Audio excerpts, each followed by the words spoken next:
ሰላም ሰላም ውድ ተመልካቾች እንዴት ናችሁ? እንደምን አላችሁ? አሁን ወሳኝ የሆነ መረጃ ይዤላችሁ መጥቻለሁ። ይህ መረጃ ለሁሉም እንዲደርስ ላይክ አድርጉ፣ ኮመንት አድርጉ፣ ሼር አድርጉ። እንዲሁም ደግሞ ቻናሉ ተደራሽነቱ እንዲሰፋ ሰብስክራይብ በማድረግ ቤተሰብ ሁኑ እላለሁ። አሁን ወደ መረጃው እሄዳለሁ። ይህ መረጃ ምንድነው? የአማራ ትግልና ወልቃይት። አማራ ትግልና ወልቃይት ምንድነው? አሁን ምን እየተካሄደ ነው? ሴራውስ ምንድነው የሚለው የሚታዩበት ነው። ስለዚህ ወልቃይት ማለት የአማራ ርስት የማይቀየር መቼም ቢሆን ከአማራነት ተነጥሎ መኖር የማይችል የአማራ ርስት ነው። አሁን የተከዜ ዘብ ይባላል። የተከዜ ዘብ ወልቃይትን ጉዳይ ይዟል። ፋኖም ደግሞ 4 ኪሎን እያለ ትግል እየተካሄደ ነው። ስለዚህ ሁለቱም የተከዜ ዘብና ፋኖ እርስ በርስ መሻኮት የለባቸውም። አሁን በፋኖ ዘንድ ሽኩቻ የለም። ነገር ግን አንዳንድ የተከዜ ዘብ አመራሮች በጣም ፋኖን ይተናኮሉታል፣ ፋኖን ፕሮቮክ ያደርጉታል። ስለዚህ ይህ ነገር በጣም መቅረት ያለበት ነው።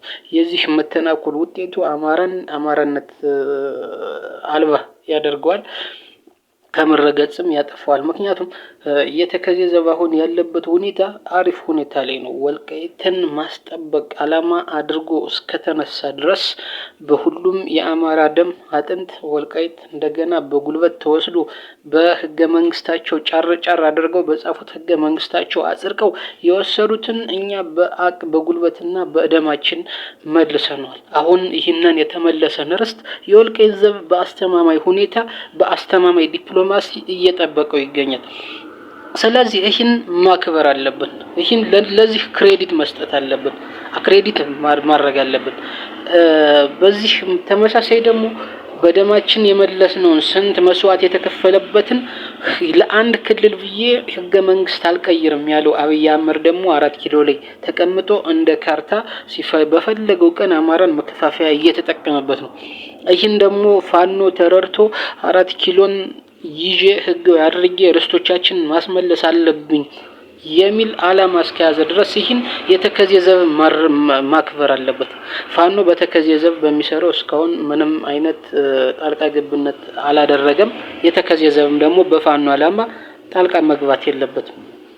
ስለዚህ በዚህ ተቻችሎ አማራን አስከብሮ ለሚቀጥለው ትውልድ የሚሆን ማንነት አማራዊ ማንነትን አንጸን ማስቀጠል አለብን። ለዚህም ደግሞ እርስ በርስ መሻኮት የለብንም ነው። ስለዚህ ፋኖ የተከዜ ዘብን አንድ ነገር ተሳድቦ አያውቅም፣ ተተናክሎ አያውቅም፣ ከአማራነት ውጭ ናቸው ብሎ አያውቅም። ነገር ግን የተከዜ ዘብ ለፋኖ የሚሰጠው ጥላቻ አስተሳሰብ ለህዝብ ለመነጠል የሚያደርገው ከብልጽግናና ጋር ሆኖ እንግዲህ ከብልጽግና ጋር ሆኖ ለማስቀጠል ጠቅሞት ሊሆን ይችላል። ነገር ግን ለወልቃይት ብቻ ስላለ ለወልቃይት ብቻ እያለ ተጠቦ የፋኖን ትግል ወደ ኋላ መጎተት ግን የለበትም፣ ሊፈቀድለትም አይገባም። ስለዚህ ስችለኝ ይችላልሁ ነው። ለዚህ ምላሻቸው በተደጋጋሚ ፋኖ ምላሽ ሰጥቷል።